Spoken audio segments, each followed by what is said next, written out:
So guys, जैसा कि हमने पिछले एपिसोड में देखा कि लिन तियान निंग चुआन से फाइट करने के लिए उसे वॉइड बैटलफील्ड में ले गया था, जिसे शियाओ ने उसका मजाक उड़ाया। निंग चुआन ने उसे बुरी तरीके से घायल किया, पर यह उसका एक प्लान था जिससे लिन तियान ने धोखे से शियाओ पर अटैक करने की कोशिश की, पर शियाओ ने आसानी से उसके अटैक को रोक लिया और उसके एक हाथ को भी तोड़ दिया था। इससे मून विलो को शियाओ की पावर का एहसास हुआ और उसने निंग चुआन और शियाओ को तियानशेन एकेडमी में शामिल होने का ऑफर दिया था, जिससे उन्हें कई सारे ट्रेजर्स और हिडन अपॉर्चुनिटीज का लाभ होगा। टेंग ने लड़कियों के बारे में बात की थी, जिससे लिंगर को काफी गुस्सा आया और उसने शियाओ को दर्द पहुंचाया था। मून विलो ने उन दोनों को अपने साथ आने को कहा, वो उन्हें अपने मास्टर के पास लेकर जाने वाले थे। शियाओ ने कहता है कि मैं भी देखना चाहता हूँ कि आखिर तुम्हारे तियानशेन एकेडमी में ऐसा क्या है, और वो सर्वेंट बंदर को पकड़कर कहता है कि मैं तुम्हें इसे लौटा रहा हूँ, पर मैं इस रथ को अपने पास रखूंगा क्योंकि मेरे ट्रेवल के लिए मुझे आरामदायक लग रहा है। और उस बंदर सर्वेंट को उनकी शिप की तरफ फेंक देता है। निंग चुआन भी उस स्पेसशिप में चला जाता है। शियाओ 3000 स्टेट के सभी लोगों से कहता है कि अगर भाग्य ने चाहा तो हम दोबारा जरूर मिलेंगे। फेरी जियोयू और जू शिबा उसे रेस्पेक्ट देते हैं और अब शियाओ उस शिप को अपने पास रख लेता है और लिंगर का हाथ पकड़कर उसे अपने साथ शिप में लेकर चला जाता है। लिटिल वुल्फ भी उनके पीछे आ रहा था, पर टेंग नीचे ही रह गया था। वो कहता है कि बिग ब्रदर मेरा इंतजार कीजिए, क्या आप मुझे भूल गए? जो शिबा परेशान था क्योंकि अभी हाल ही में वो शियाओ से मिला था। वो कहता है कि वांग, आप इस जगह पर मुझसे अलग हो रहे हैं और एकांत जर्नी करने वाले हो। मुझे नहीं पता कि मैं अगली बार आपको फिर कब देख पाऊंगा। अब हम एक जगह का सीन देखते हैं जहां मून विलो अपने साथियों के साथ शियाओ, निंग चुआन और लिंगर को लेकर आ गई थी। वो जगह वाकई काफी खूबसूरत थी, जिसे देखकर वो हैरान थे। सामने एल्डर पर तियानशेन एकेडमी के तीसरे एल्डर बैठे हुए होते हैं, जिन्हें इमोर्टल एनर्जी ने कवर कर रखा था और वो सुप्रीम रियल्म में होते हैं। वो वांग से कहते हैं कि फाइनली तुम यहाँ आ ही गए। शियाओ ने रेस्पेक्ट देता है और बोलता है कि सीनियर, आपसे मिलकर मुझे खुशी हुई। थर्ड एल्डर कहते हैं कि वांग, क्या तुम मेरे डायरेक्ट डिसेबल बनना चाहते हो? मून विलो और लिन तियान भी इससे चौंक जाते हैं क्योंकि आज तक उन्होंने किसी को अपना डिसेबल नहीं बनाया था। लिन तियान कहता है कि एल्डर, आप सीधे ही एक बाहरी व्यक्ति को डायरेक्ट डिसेबल के रूप में स्वीकार करना चाहते हो? क्या ये उचित होगा? क्योंकि आपका डिसेबल बनना एकेडमी के टीचर को भी ये अपॉर्चुनिटी हासिल नहीं होती। इस तरह का चांस 10,000 सालों में सिर्फ एक बार मिलता है। आखिर स्वांग के पास ऐसा क्या है जो इसे ये अवसर दिया जा रहा है? शियाओ परेशान होता है, वो उनका मास्टर नहीं बनना चाहता था। वो बोलता है कि मेरे पास पहले से एक मास्टर है। थर्ड एल्डर कहते हैं कि ये बात मैं पहले से ही जानता हूँ और मुझे ये भी पता है कि तुम गॉडेस लियो यानी विलो डिवाइन ट्री से संबंधित हो, इसीलिए मैं तुम्हें डिसेबल बनाने के लिए तुम पर दबाव नहीं डालूंगा। शियाओ खुश हुआ कहता है कि सीनियर, क्या आप गॉडेस लियो के बारे में जानते हो? थर्ड एल्डर बोलते हैं कि ऐसी बहुत सी बातें हैं जिसमें कई सारे प्राचीन रहस्य शामिल है जिसके बारे में तुम नहीं जानते, लेकिन अगर तुम मेरे इस तियानशेन एकेडमी को ज्वाइन करते हो तो तुम सभी चीजों के बारे में और अधिक विस्तार से जान पाओगे। शियाओ खुश हुआ कहता है कि क्या मैं अपने फैमिली मेंबर को भी आपकी एकेडमी में शामिल कर सकता हूँ? शियाओ लिंगर की बात कर रहा था क्योंकि वो जल्दी उससे शादी करने वाला है। ये सुनकर मून विलो कहती है कि तुम्हें क्या लगता है कि हमारे महान एल्डर तुम्हें जिस यात्रा पर लेकर जाना चाहते हैं वो एक दर्शनीय स्थल की यात्रा होगी जो तुम अपनी फैमिली के साथ जाना चाहते हो? वो जगह बहुत ही ज्यादा खतरनाक है, इसीलिए वहाँ इतने सारे सीक्रेट छिपे हुए हैं, इसीलिए वहाँ जिंदा बचने की भी बहुत कम संभावना होती है और तुम अपनी फैमिली मेंबर को भी लेकर जाना चाहते हो। शियाओ पूछता है कि आखिर हम कहाँ जा रहे हैं? एल्डर बताते हैं कि 3000 स्टेट के बाहरी क्षेत्रों में कई सारी जगह है, जिसमें से एक एशियंट सिटी है जो नो मेंस लैंड में मौजूद है। साथ ही तुम व्यक्तिगत रूप से border waste land ancient covenant का भी दौरा कर पाओगे। वहाँ कई सारी बाधाओं का भी तुम्हें सामना करना पड़ेगा। उसके बाद ही तुम तियानशेन एकेडमी के क्वालिफाइड लोगों की लिस्ट में शामिल होने के योग्य बन पाओगे। ये तुम्हारा एक तरह का अल्टीमेट टेस्ट होगा जो तुम्हें इस यात्रा के दौरान अपने अनुभव से देना होगा। शियाओ को याद आता है कि जिस फेरी ने उसकी सेलेस्टियल क्लेन से बचने में मदद की थी उसने एशियन कोवेनेंट का जिक्र किया था, और साथ ही जब शियाओ ने गॉडेस लियो से पूछा था कि उसे आगे क्या करना चाहिए तो उन्होंने बताया था कि तुम्हें पहले बॉर्डर वेस्ट लैंड पर जाना होगा। शियाओ सोचता है कि Asian covenant, no man's land, Asian city और बॉर्डर लैंड सभी ऐसी जगह है जहाँ मैं जाना चाहता था। निंग चुआन उन्हें कहता है कि प्राचीन काल से ही अभी तक जिन्होंने भी नो मेंस लैंड में प्रवेश किया है वो भले ही मास्टर लेवल का मास्टर मास्टर रहा हो, फिर भी उसे वहाँ जीवन और मृत्यु के संघर्ष करने पड़े। मैं अभी तक गॉड रियल्म में नहीं पहुँच पाया हूँ, फिर भी आप हमें उस जगह पर लेकर चलना चाहते हो, क्या आप हमें मारना चाहते हो? थर्ड एल्डर कहते हैं कि वो वेस्टलैंड बॉर्डर काफी ज्यादा खतरनाक है, लेकिन जब तक तुम नो मेंस लैंड को पार नहीं करते तुम हमारे इस ट्रेनिंग के योग्य नहीं होगे और तुम्हें कभी पता नहीं चलेगा कि आखिर इस दुनिया की असली क्रूरता क्या होती है। प्रीवियस एरा में हेवन एंड अर्थ पूरी तरीके से परफेक्ट थे, लेकिन फिर एशियन बैटल में ये कई हिस्सों में टूट गया, चारों तरफ तबाही और केओस मच गया।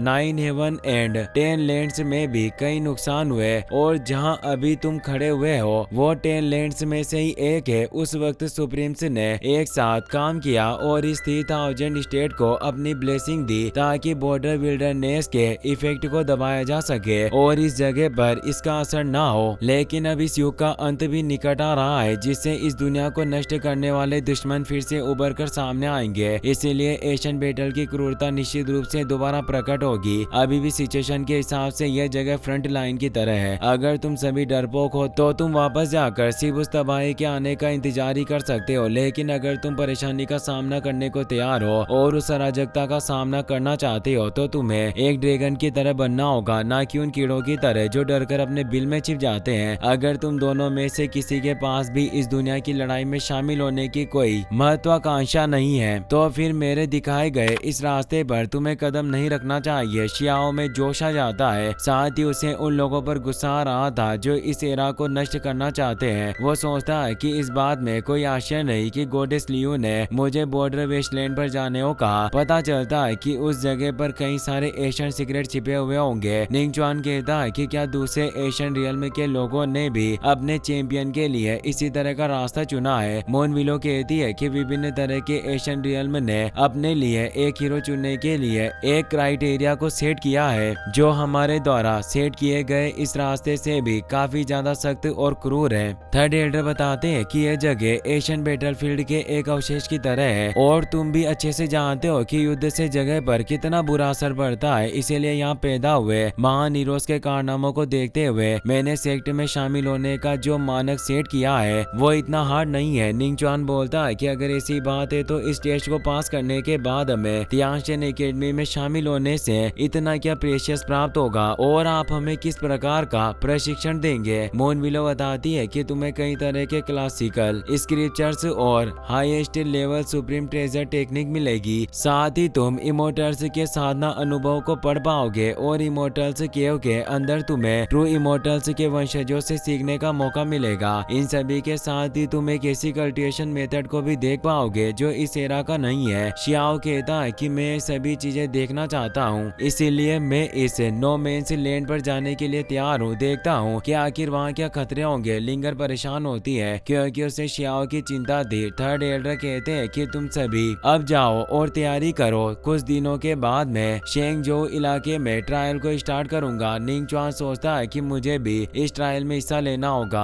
आखिर मैं इस वांग से पीछे कैसे रह सकता हूँ। अब शियाओ रथ में लिंगर के साथ वहाँ से निकल जाता है और निंग चुआन भी वहाँ से निकल जाता है। चेंशा कहती है कि इन दोनों प्रतिभाशाली लोगों को ढूंढना इतना आसान नहीं था, आप इन्हें नो मेंस लैंड में प्रवेश करने दे रहे हो। अगर ये उसमें पास नहीं हो पाए तो क्या ये वक्त की बर्बादी नहीं होगी। थर्ड एल्डर कहते हैं कि कई सारी बाधाओं का इन्हें सामना करना पड़ेगा, साथ ही नो मेंस लैंड में कई सारे सीक्रेट एशियन रोड्स मौजूद है, इसीलिए जिन लोगों पर गॉड मेहरबान होते हैं सिर्फ उन्हें ही वहाँ कुछ सफलता हासिल हो सकती है। मून विलो कहती है कि प्राचीन काल से कई सारे सुप्रीम बीइंग ने सफलता हासिल की है और एक बार जब आप गॉड रियल्म में प्रवेश कर जाएंगे तो एक ट्रांसफॉर्मेशन हो सकता है, इसीलिए आप और लोगों को इस टेस्ट के लिए क्यों नहीं कोसते। थर्ड एल्डर कहते हैं कि मैं जानता हूँ कि इस रास्ते पर कितनी ज्यादा कठिनाई होगी क्योंकि कई सारे यंग हीरो को इस रास्ते में हार का सामना करना पड़ा है। मून विलो बोलती है कि महान आपदा जल्द ही आने वाली है, अगर हम हार गए तो वैसे भी कोई भी जीवित नहीं रह पाएगा। एल्डर कहते हैं अगर ऐसी बात है तो तुम 3000 स्टेट में एक ऑर्डर सेंड करो कि सभी यंग टैलेंटेड लोग अगर नो मेंस लैंड को पार कर सकते हैं और एशियन सिटी में प्रवेश कर गए तो उन्हें तियांशिन एकेडमी में भर्ती कर लिया जाएगा। वहीं अब हम शियाओ के रथ को देखते हैं। लिंगर शियाओ के पास बैठी हुई होती है, वो उसे कहती है कि अब हम कहाँ जा रहे हैं और तुम कैसी तैयारियां करना चाहते हो। शियाओ बोलता है कि मैं तुमसे शादी करना चाहता हूँ। लिंगर शर्मा जाती है और उसे कहती है कि तुम हर वक्त मजाक मत किया करो। वो उसके कंधे पर सो जाती है और सोचती है कि शियाओ नो मैंस लैंड की गहराई में जाने वाला है जहां अनतीन खतरे मौजूद होंगे। मैंने सुना है कि जिन लोगों ने अभी तक उस जगह का सफर किया उनका बचना काफी मुश्किल रहा। मैं जानती हूँ कि शियाओ की योग्यताएं काफी महान है और ये उन बाधाओं को प्राप्त कर सकता है जिसे आज तक किसी ने प्राप्त नहीं किया, पर मैं इसका ख्याल रखने के लिए इसके साथ नहीं रह पाऊंगी और ये एक बड़ी दुनिया में जाने वाला है, इसीलिए दूरी काफी बड़ी रहने वाली है और मैं नहीं जानती कि इस जिंदगी में हम कभी दोबारा वापस मिल भी पाएंगे या नहीं। वो शियाओ से कहती है कि नो मैंस लैंड में तुम्हें काफी केयरफुल रहना होगा। शियाओ कहता है कि तुम ज्यादा चिंता मत करो, आखिर मेरा कौन क्या बिगाड़ सकता है। क्या तुम्हें पता है कि नो मैंस लैंड में कई सारे फेरी बर्ड और मिथिकल क्रिएचर मौजूद होंगे, जिनमें से एक को मैं तुम्हारे लिए लेकर आऊंगा ताकि तुम उसे अपना माउंट बना पाओ और उसकी सवारी कर सको। लिंगर कहती है कि मुझे कोई पेट नहीं चाहिए, तुम ज्यादा जोखिम मत उठाना। शियाओ अब मेग्मा आइलैंड की तरफ बढ़ रहा था क्योंकि उसे अपने ग्रैंडफादर से मिलना था। इसी के साथ ये एपिसोड यहीं पर खत्म हो जाता है।